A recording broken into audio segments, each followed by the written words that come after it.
o Robert Jimenez não bateu. Vai tomar de novo. De mais uma. Espera mais.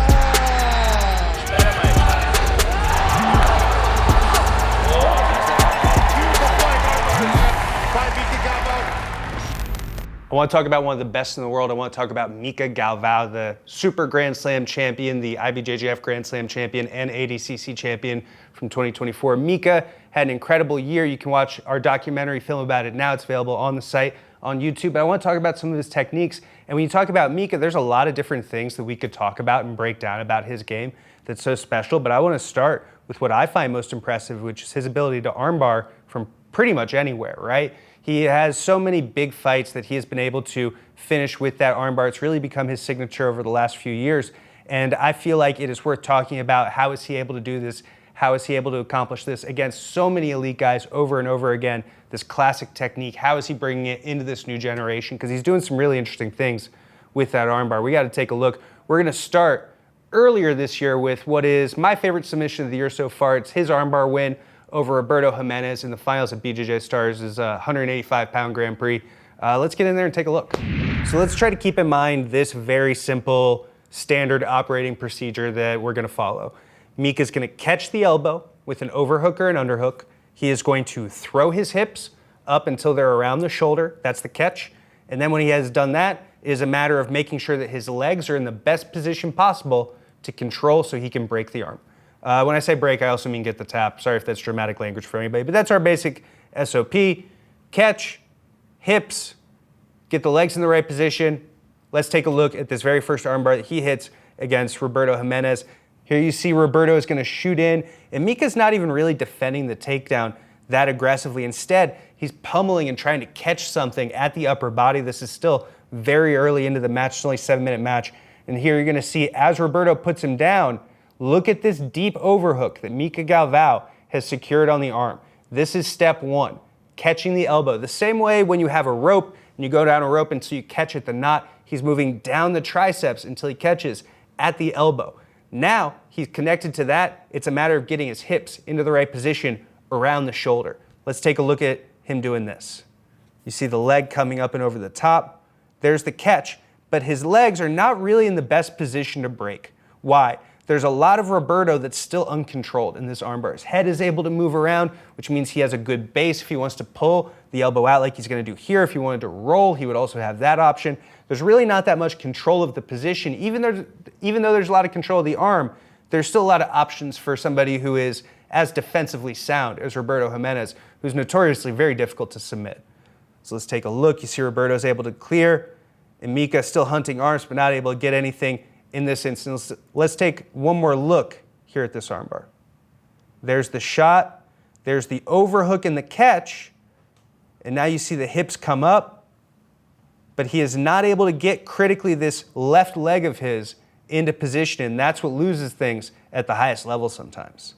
The match continues. Let's go ahead and skip forward to this second armbar attempt that Mica's going to have in this match. Here you have Mica sitting, playing guard, Roberto on top trying to pass from kind of a head quarter split squat kind of position, but he's going to leave his arm out. And that's a risk against Mica Galvão because anytime your elbow is away from your body, he's going to try to catch it, and if he's able to catch it, he's going to go back into that three-step process that we just talked about. So let's take a look. Here, instead of an overhook like it was the first time, it's a deep underhook. He's able to hit it from both. He doesn't necessarily have one that he'll prefer. It's just kind of whatever's available in the moment. But it's the same idea. He's able to use them interchangeably because they're accomplishing the same mission, which is catch that elbow and make sure that the elbow can't slip away from him any further. From there, it's going to be a matter of getting his legs involved. In this example, you're going to see that he's going to need to do a lot of pummeling to create the space where he can eventually spin and throw his hips up over the top. Really incredible stuff that you're going to see here. You see the legs getting in the middle. He starts to cut the angle, and that leg comes all the way up over the top of Roberto Jimenez's head. That's going to force Roberto into a roll. That's very common with these kind of aggressive armbar entries, is you'll see the person start to roll from belly down to belly up, or vice versa, trying to find some way to get some kind of daylight towards an escape. Here you see the roll, and Roberto is moving. Why is Roberto able to move? Because Roberto's head is free. Anytime Roberto Jimenez's head is free on an armbar, he's going to be moving, he's going to be trying to hitchhiker, roll back in, try to create something. And the longer he's able to move, the better. Simple rule of thumb on an armbar. If you're laying flat, you're probably tapping. All the best people in the world at escaping are getting up on one side or the other, constantly trying to get something so they can free that shoulder and eventually the elbow to get out of this position. Here you're going to see a couple more defensive motions from Roberto. We could even do a breakdown on Roberto's escape and why it's so special, but ultimately we end up in this position where Mica doesn't really have the armbar anymore, right? He still has the elbow, and that's very important because that's going to mean he can go back into this three-step process, but he's going to need to spin the arm again in a slightly different way. When he spins the arm, what he's going to do differently now is what he's going to do with his legs, and the way that his legs are going to capture the head. Let's take a look. There's the spin, and there's that capture. Now this is very important. This left foot up over the top of the head, just like he has here, and this right foot is weaved through catching the other side of the head. Because he's clamping in both directions in this scissor style armbar, or scissor juji as some people will call it, this is an optimal position for controlling somebody. And the more you're able to control, the longer chance you're going to have to be able to put submission pressure on the joint and get the tap or possibly even the break. Let's take a look at the finish. There's the tap immediately. There's no defensive motion possible. Once that scissor juji comes on, it's an incredibly controlling variation of the armbar. Let's take one more look. Step one, he catches. Step two, now the hips come in. But he's not able to control the head and accomplish step three. So you're going to see Roberto able to escape. As he escapes, you go back to step one, then two and three are going to happen very quickly together. Incredible submission from Mica Galvão. Let's take a look as he spins, catches, gets the tap. He's the BJJ Stars Grand Prix champion. Incredible. One of the greatest armbars that we've ever seen from Mica Galvão. And this is a guy who's known for his armbarring skills. So this is really something. So we're going to take a look at two more that I think really show off some of the intricacies that we're talking about here in a really solid way. Let's take a look at this next one.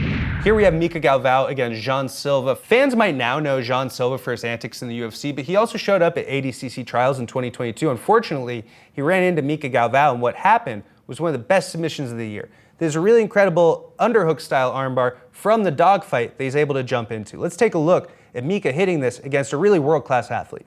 Here you see him in the dogfight. He begins to wrestle up, and this wrestling up position creates this. You see him already reaching up. He's trying to create a deep catch on the shoulder. If he gets a deep catch on the shoulder, then just like with that rope effect that we talked about, he's going to catch the elbow, and that's just a matter of throwing his hips up and over the top.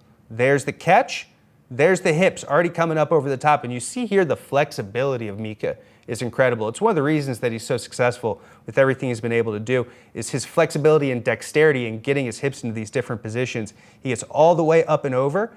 Jean begins rolling, like we talked about. These rolls are very common, but as he lands, you're going to see Mica with a very familiar foot position, with one foot tucked on one side and the other foot tucked on the other.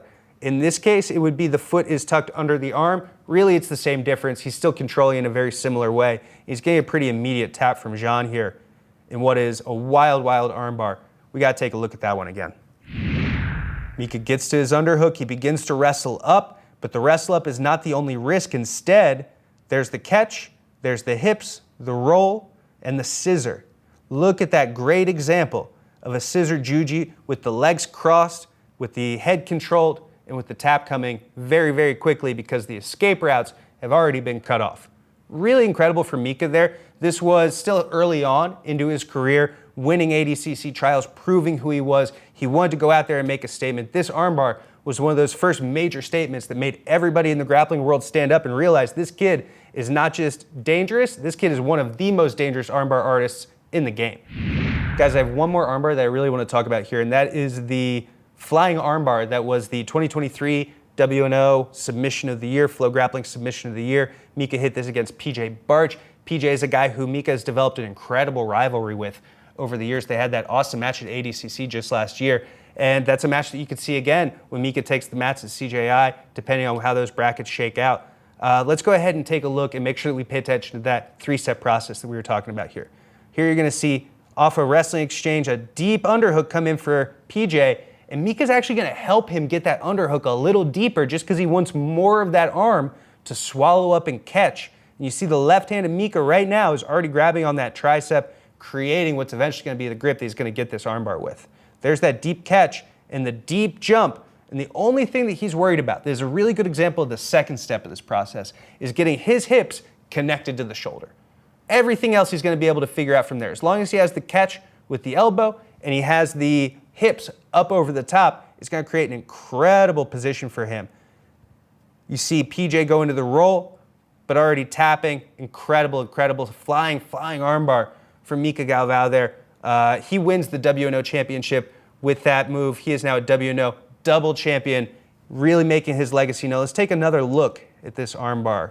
Here's the exchange. You see that deep underhook coming in, deep overhook for Mica Galvão. This is a great place to see it. And now those hips are going to come up over the top.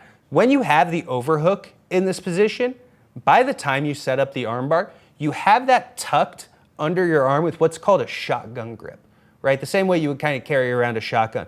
What that does is it puts the elbow a lot closer to your hip and a lot higher up. So all of that push, all of that leverage that you create by raising the hips just becomes amplified. It's the strongest upper body grip that you can take to finish an armbar is what Mica has here now.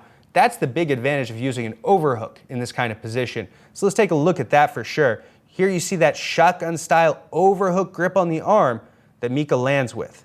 He comes up over the top, and as they roll, you see that overhook style grip creates an even higher fulcrum that PJ is having to work through. It's too much, it's the submission, and Mica is the WNO champion. Guys, those are just 3 of the craziest armbars that Mica has hit over the years, but they start to give you a sense that he is not just one of the most dangerous guys on the mats, he's one of the most technical, one of the most strategic guys on the mats for what he's able to accomplish. It's incredible. The next time that he's gonna be in action is CJI 2 in Las Vegas, August 30th and 31st. Tickets are available now. If there's anything else that you guys want us to be breaking down on this channel, make sure you let us know in the comments. My name is Joe Gilpin. We'll be back soon.